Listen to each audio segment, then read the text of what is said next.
Hello and welcome to my YouTube channel, Corrine's Crafts. Now, I'm just going to show you, this is what we're going to do today on today's Corrine's Technique Tuesday.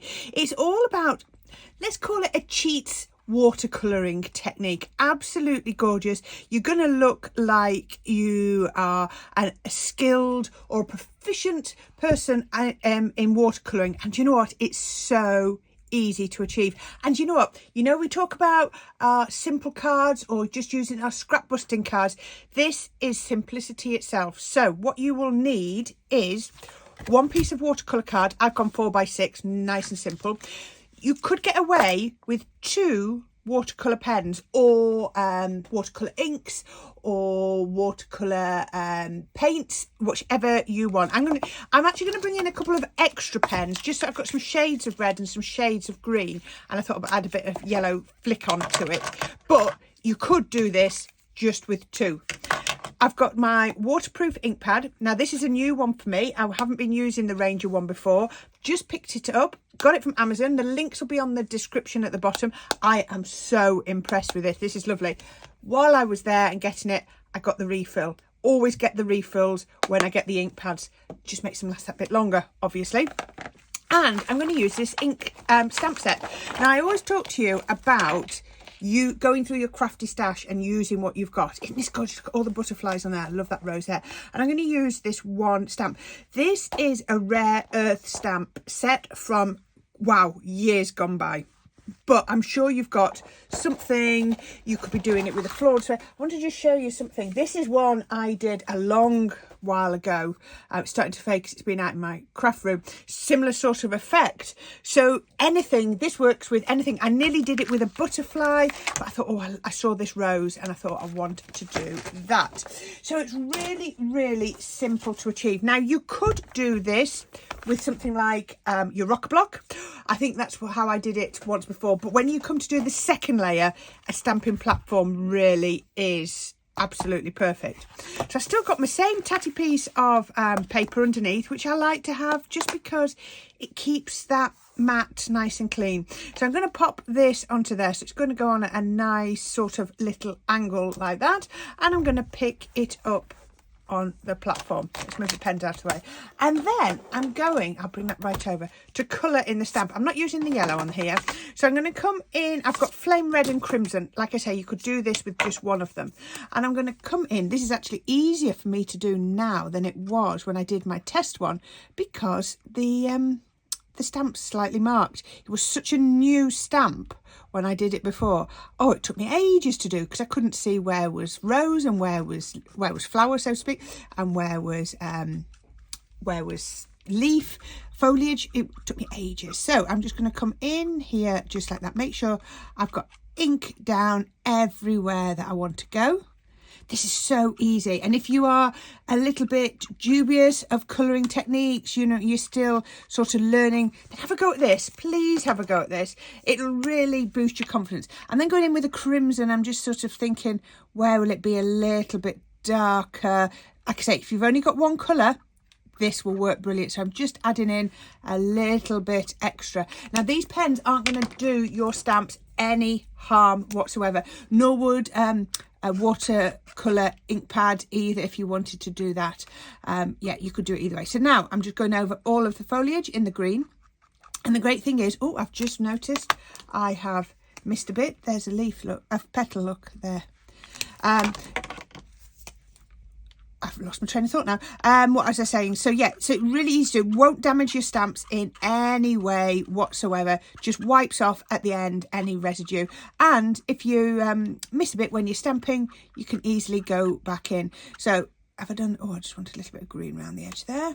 I think I've covered that in green. So then I'm going to do exactly the same as I did before. And I'm just going to sort of highlight where it'll be darker, coming out from under there, coming out from under the red there, just like that. I need to go around that bud. There we go, just added that in. So all I'm going to do then is flip that. Oh, you can see that, doesn't that look gorgeous on that stamp already? Pop it over, pressure tool as always. Just give it a nice little bit of pressure. Now if any bits are missed, I can pick those up and work those out. Oh, now that needs a little bit more. The green's not bad. Actually, I'm not going to go in with any more green, but I think I need a little bit more pink. Can you still see where I'm coming in? So I'm just going to go over it again. What you've got to remember is, and I say it every time, watercolour card is extremely porous. So it basically just sucks up all of that ink. So what we need to do is just make sure there's plenty of ink. Do I need a bit more?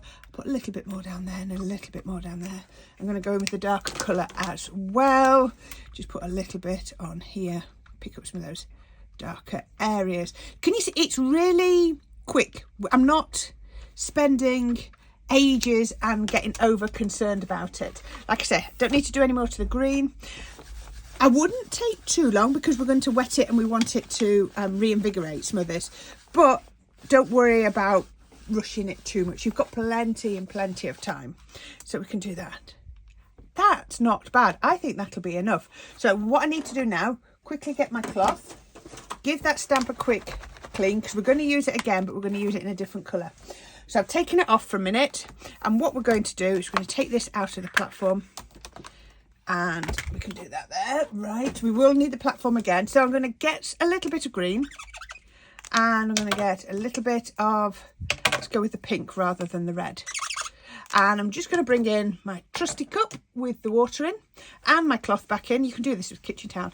And then all I'm going to do, mostly for the first bit, I'm going to just use water.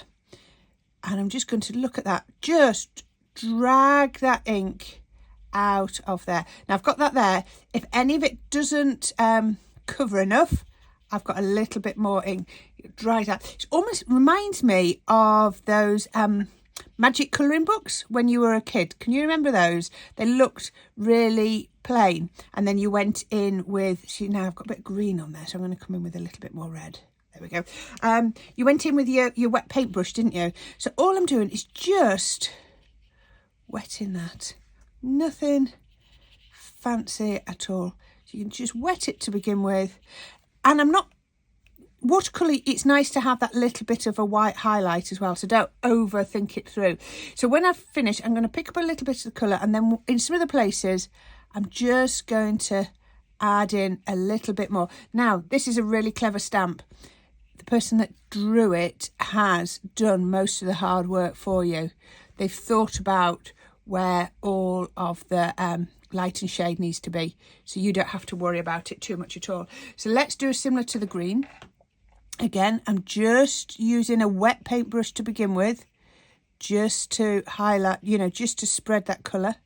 Careful, I don't want to create, oh, got a little bit muddy there, so I'm going to pick up a little bit of green and just, there you go, that's gone back to green again. There you go, the red just ran a little bit, didn't it? We can take that. Now I noticed here, look, so all I need to do, don't worry, because we're going to go over it with black in a minute, so it will be absolutely fine. But water, come on Corrine, think it through. There we go. And we've got another bit of a technique to do yet as well. So here where it's gone a little bit brown, I can just add in the ink. And again, what I'm going to do is where it's coming out from underneath, I'm going to add in a little bit more dark colours. You see, the great thing about watercolouring is so forgiving. It's a lovely technique to begin with if you're new to colouring. That'll do. Looks lovely, doesn't it? Now what I thought I'd do is the next bit, before I dried that, I've got a water spray, just a little water spray, and I'm just going to spray in a couple of different directions. Can you see? It just makes it run. Now you can let it run as much or as little as you want, and then I'm going to just dab off. Try not to dab off too much because you've just tried to create that effect. And then all I'm going to do is dry it off. So I'll speed this a little bit up and you can see it down.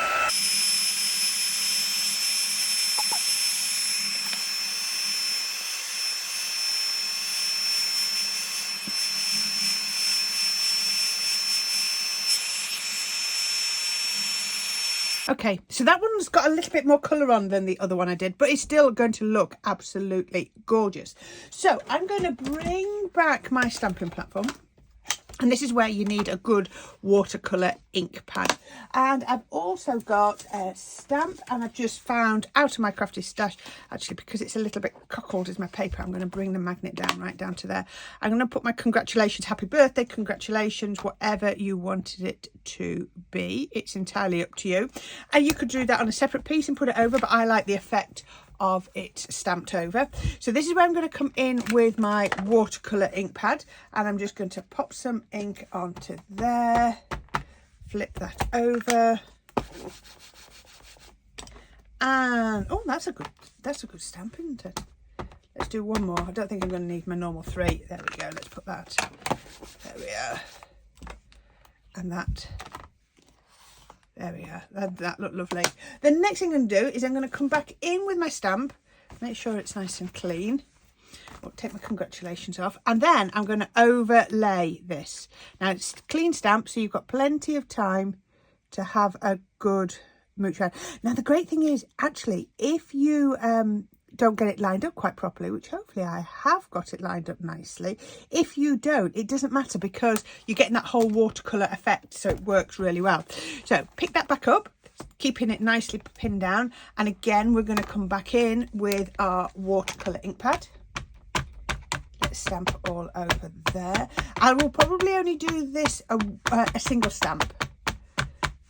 I do find that the watercolour ink pad colours your stamps a little bit, but that's absolutely fine.